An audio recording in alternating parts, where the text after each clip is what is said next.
1392년 태조 이성계가 건국해 무려 500년이 넘는 기간 동안 27명의 왕이 집권했던 조선. 그런데 말입니다. 조선은 유독 젊은 시절에 병사한 왕이 많았습니다. 그래서 이제 조선 왕의 죽음에 대한 의혹이 끊이지 않고 있습니다.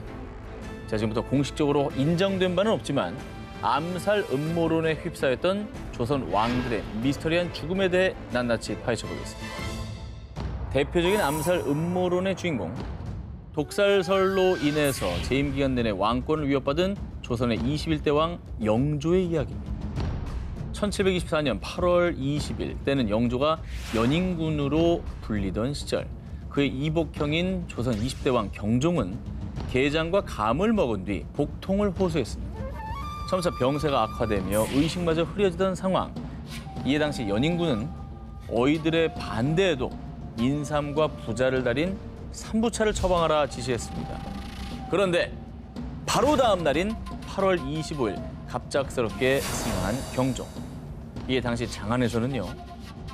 혹시 그 궁합이 안 좋은 게장과 감을 올린 것도 연인군의 소행 아니야? 연인군이 경종을 제거하기 위해서 상극인 게장과 감을 올려서 배탈을 유발했다는 소문이 확산, 경종 독살설이 제기됐습니다. 심지어 1728년 영조 4년엔 경종 독살설 등의 이유로 이인좌의 난이 발발, 이후 전국적인 대규모 반란으로 이어지기까지 했습니다. 영조는 주기 초부터 무려 30년 이상 선왕을 독살한 왕이라는 꼬리표를 달고 살아야 했습니다. 야. 그래서 저기 영화 사도 보면 그 영조를 연기했던 송강호 씨가 그 얘기를 하잖아요. 니들 또 그 얘기냐? 내가 아니라고 그러지 않냐? 이게 계속 그 얘기를 하는 거예요. 경종 독살설에 대해서. 이게 왕세자가 아니라 왕세제였잖아요. 그렇죠. 그러니까 더 오해를 샀던 것 같아요. 자, 다음은 역대 조선 왕 중에 가장 강력한 독살설이 제기된 왕 고종입니다. 1919년 1월 21일 덕수궁에서 사망한 고종의 사인은 뇌내출혈 혹은 심장마비로 인한 자연사로 발표. 하지만 건강했던 고종이 하루아침에 승하하자 이를 고지고대로 믿는 이는 아무도 없었습니다. 그리고 이를 목격한 친일파 윤치호의 일기에도 독살로 의심되는 정황이 기록되어 있습니다. 건강하던 고종 황제가 나인이 올린 식혜를 마신 후 심한 경련을 일으키다 세상을 떠났다. 게다가 고종의 치아가 모두 빠져 있었으며 목 부위에서부터 복부까지 30cm가량의 검은 줄이 길게 나 있었고 고종 승하 직후 2명의 궁녀가 의문사했다고 합니다. 아니 원래 근데 왕한테 뭐 올릴 때는 그 기미상궁이 다 음식 맛보게 돼 있는 거 아니었어요? 그렇죠, 그렇죠. 그럼 기미상궁이 먼저 죽었거나 기미상궁이 범인인가? 저기 혼자 다른 녹화하지 마시고 여기 좀 참여해 주세요. 혼잣말 자꾸 하지 마요.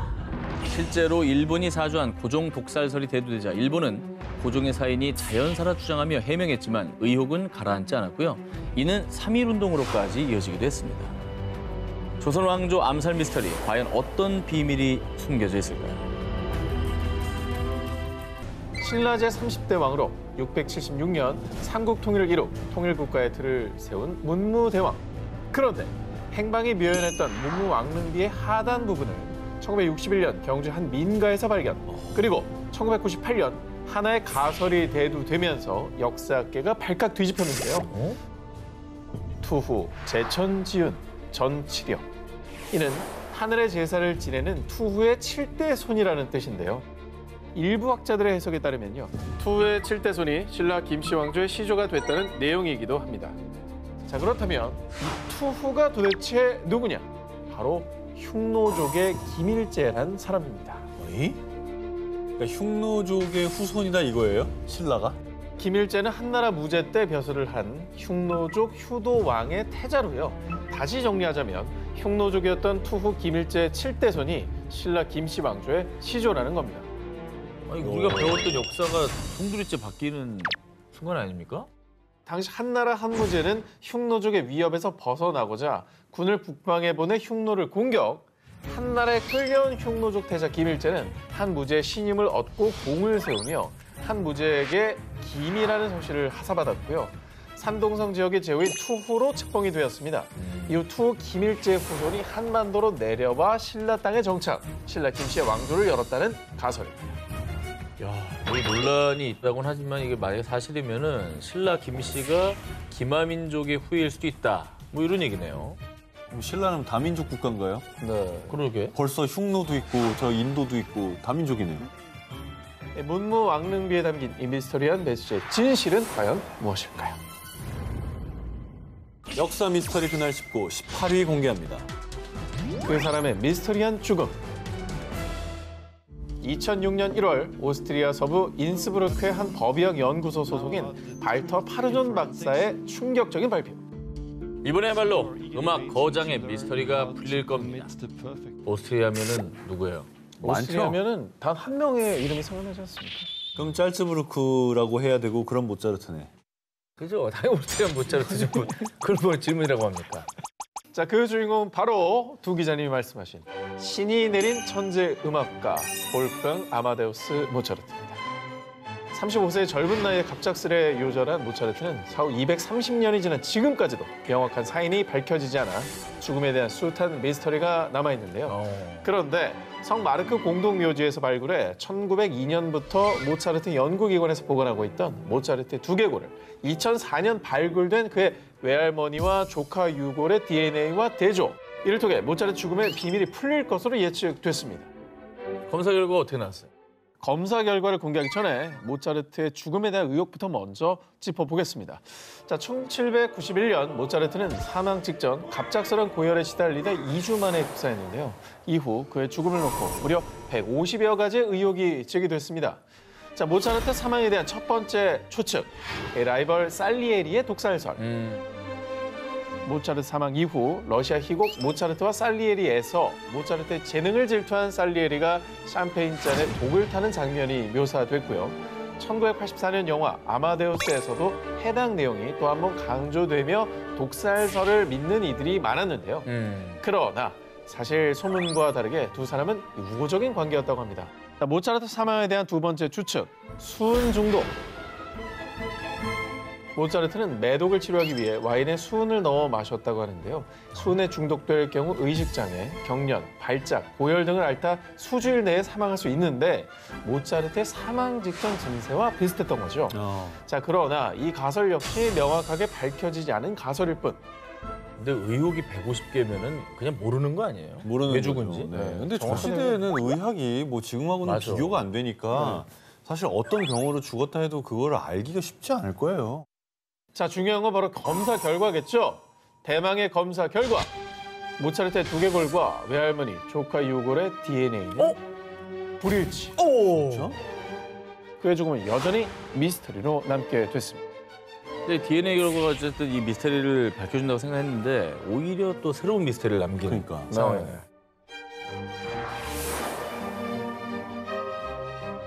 역사 미스터리 그날 19, 17일 공개합니다. 고대 기계 속 수수께끼.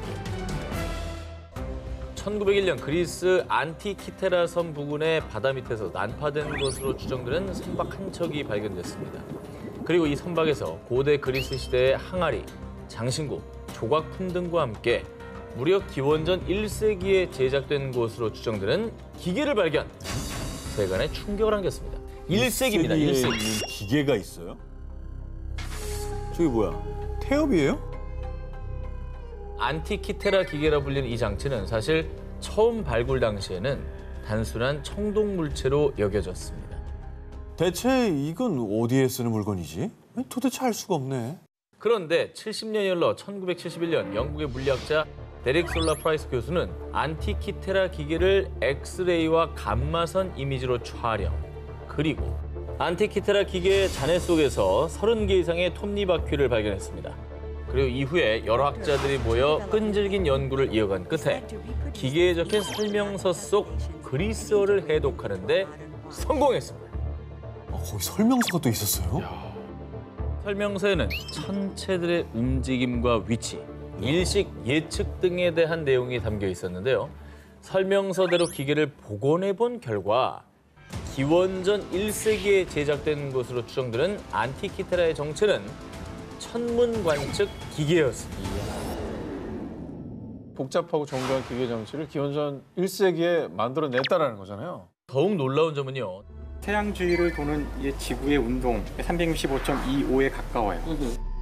또 이제 달이 지구 주위를 도는 29.5에 가까운 숫자예요. 이게 두 개가 딱 맞아야지만 딱 자기 위치에 오거든요. 그 주기가 235개월이에요. 또 하나의 주기는 뭐냐면은 월식이 일어나는 게 있거든요. 이 주기는 223개월이에요. 근데 놀랍게도 이 엔티키테라 기계가 갖고 있는 이 두 개의 원판 비가 정확히 하나는 223이고 하나가 235예요. 아니 거의 요즘 사람이 만들어서 타임머신 타고 갖다 놨다고 해도 이해가 될 정도예요. 세상을 깜짝 놀라게 한 안티키테라 기계의 발견. 고대 문명이 어떻게 이 장치를 만들었는지는 아직까지도 수수께끼로 남아있습니다. 역사 미스터리 그날 19, 16일을 공개합니다. 가면 속 미스터리한 남자. 한 사람은 왕, 한 사람은 철가면으로 서로 다른 인생을 살게 된 쌍둥이의 운명을 그린 레오나르도 디카프리오 주연의 영화 아이언 마스크. 자, 이 영화는 프랑스의 대문호 알렉산드르 뒤마의 브라질론 자작을 원작으로 하고 있는데요. 엄청난 소설이죠, 원작 자체가. 네, 네. 철가면의 이제 존재가 굉장히 미스테리했던. 그럼요. 진짜 있을 것 같기도 하고. 네. 자, 그런데 소설과 영화 속에서 가면을 쓴 채 감옥에 갇혔던 철가면은요, 사실 역사에 존재했던 실존 인물이라고 합니다. 아 진짜? 많은 역사학자들에 따르면 철가면은 1669년 수감된 뒤 1703년 바스티유 감옥의 독방에서 사망한 죄수로요. 그는 소설과 영화 속의 주인공이 철가면을 쓰고 살아했던 것처럼 검은 벨벳천으로 약 30년 세월 동안 얼굴을 가려야 했는데요. 일명 철가면으로 불리는 그는 정체도 죄명도 알려지지 않았으며 어째서인지 간수들은 그에게 귀족들이 먹을 법한 고급 식사와 술을 극진하게 대접하는 등 정체를 알 수 없는 신비에 둘러싸인 인물이었습니다. 신기하다. 게다가 더욱 미스터리한 것은 그가 사망한 뒤에도 마르시올리라는 가명으로 매장, 그뿐 아니라 그가 감옥에서 사용했던 모든 물건을 불태우고 감옥의 벽까지 모두 긁어내는 등 그의 정체를 두고 의문만 더해갔습니다. 무려 300년이 넘는 시간 동안 미스터리한 철가면의 정체를 두고 수많은 추측이 제기됐는데요. 철가면의 정체에 대한 첫 번째 주장, 왕비의 외도로 인한 사생아설. 프랑스 철학자 볼테르는요, 남편인 루이 13세와 사이가 좋지 않았던 안 도트리슈 왕비가 외도로 사생아를 낳았고 바로 그가 철가면이라고 주장했습니다. 그리고 철가면의 정체에 대한 두 번째 주장, 루이 14세의 친부설. 먼저 루이 13세와 그의 아들 루이 14세 초상화를 보여드리겠습니다. 너무 다르게 생겼네. 자, 이를 두고도 사람들은 왕비가 외도로 루이 14세를 낳았으며 이 사실을 감추기 위해 루이 14세의 친부를 얼굴을 가려 감옥에 가두었다고 주장. 근데 알 수가 없다. 기록이 안 남아있으니. 아 근데 프랑스식이나 되는 나라도 기록이 전혀 없나 보네요. 아니, 의도적으로 다 없애버렸어. 기록을 은폐했으면 남아있을 수가 없는 거죠. 야 일부러. 과연 바스티유 감옥에 갇혔던 철가면의 정체는 누구이고 무엇 때문에 그렇게 베일에 쌓여 있었던 걸까요? 역사 미스터리 그날 19, 15위 공개합니다. 죽여도 죽지 않는 자. 치명적인 독을 먹고 수차례 나르는 총살을 맞고도 멀쩡히 살아있는 남자가 있다면 믿으시겠습니까? 얘네 다이아드가 됐죠. 아이언맨인가요? 이게 다 영화 속 인물. 그러니까 영화 속 인물밖에 안 떠오르는데. 실제로? 실제 인물입니다. 제정 러시아 말기에 막강한 권력을 휘두른 그의 승, 그레고리 라스푸틴입니다. 아. 라스푸틴. 이 사람이 왜 죽어도 죽지 않는다고 하는 거예요? 수도승을 자처했던 라스푸틴은 당시 러시아 황제 니콜라스 2세의 아들인 황태자 알렉세이의 혈우병을 기도로 치료. 이 일을 계기로 황제와 황후의 무한 신임을 받았고요. 제정 러시아 정계의 비선 실세로 떠올랐습니다. 그 뭐 기도로 치료를 했다 이거는 뭐 사실 믿기 힘들고요. 그러니까 우연히 타이밍에 맞았다 타이밍이 정도로 맞은 해석을 거지. 해야 될 텐데. 나을 때도 난 거야.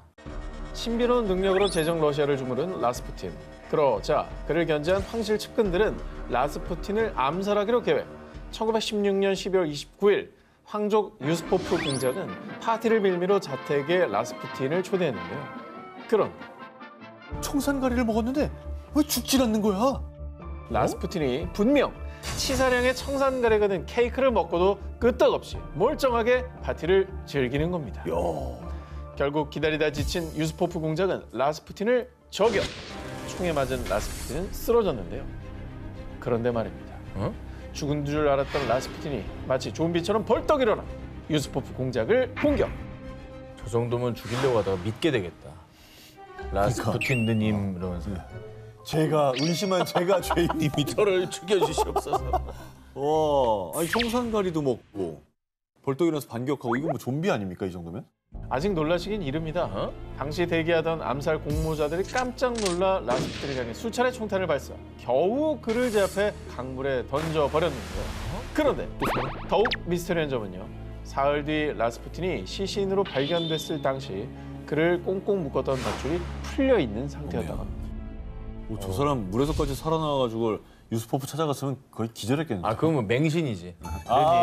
진짜 라스푸틴. 의심한 저를 용서하시옵소서. 누님 이렇게 되는 건가? 야, 이거 너무 무서운데? 청산가리고 총이고 이 사람한테 소용없다는 얘기네. 그런데 말입니다. 미스터리는 이뿐만이 아닙니다. 내가 황제 친척에게 죽임을 당하면 황실은 머지않아 몰락할 겁니다. 실제로 그가 사망한 다음인 1917년 러시아 혁명이 발발, 러시아 황실은 몰락했습니다.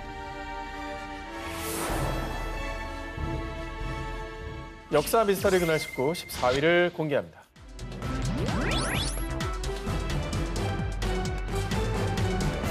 이번에 소개할 특종은 세계 8대 미스터리로 손꼽히는 책, 코덱스 기가스입니다.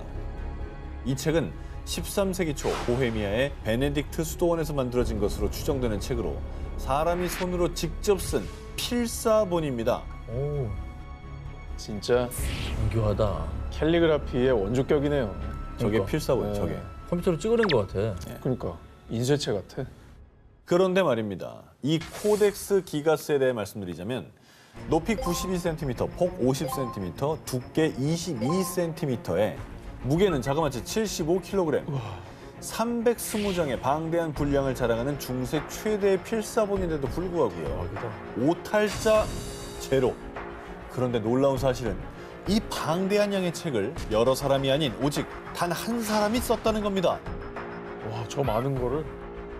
그런데 더더욱 놀라운 사실은 이 엄청난 책이 단 하루 만에 완성됐다는 겁니다. 안 되는 소리 하고 있어. 에이, 사람이 쓸 수 있는 그 시간이 있는데 요즘 아니, 펜도 아니고 옛날에 그 뭐 일일이 딱 찍어 썼을 거 아니에요. 아니 속기사도 힘들어. 저 큰 걸 저걸 어떻게 말도 안 되는 소리 하고 써요? 있어. 아니 때려쳐. 아니, 말도 안 되는 소리 하고 있어. 청산가리 먹고 안 죽은 건 상식적이야 아니 그러면? 그건 뭐 잘못. 아니 그걸 이렇게 옆에 뱉을 수 있잖아. 뱉었어 케이크를? 13세기 베네딕트 수도원의 수도승 헤르만은 규율을 어긴 죄로 끔찍한 형벌을 받게 됐다는데요. 그러자 제가 우리 수도원이 영원히 예찬받을 수 있도록 내일까지 엄청난 책을 만들겠습니다. 제발 형벌을 거두어 주십시오. 하지만 하룻밤 사이에 그런 책을 완성하는 건 사실상 불가능한 일이죠. 그런데 말입니다. 진짜 어떡하지?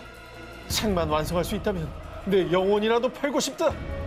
자네 그 말 진심인가? 내가 그 책을 완성시켜 줄 테니 나와 계약하지.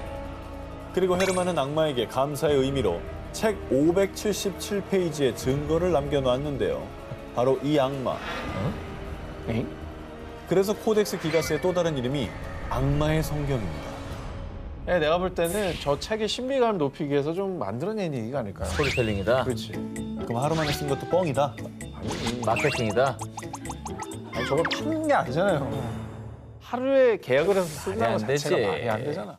자, 책의 탄생 과정도 너무나 미스터리하지만 또 하나 미스터리한 건 코덱스 기가스의 중간에 8페이지가 감쪽같이 사라졌다는 건데요. 누군가 이게 이제 필체가 달랐다거나 너 더 줬구나. 함께 만들었다는 증거가 있는 것도 와 좋은 거 좋네. 아니야? 8장을. 제일 양 많은 8장 누구한테 맡겼네 보니까. 와, 진짜 무지하게 안 믿는다 정말. 아우, 미치겠네.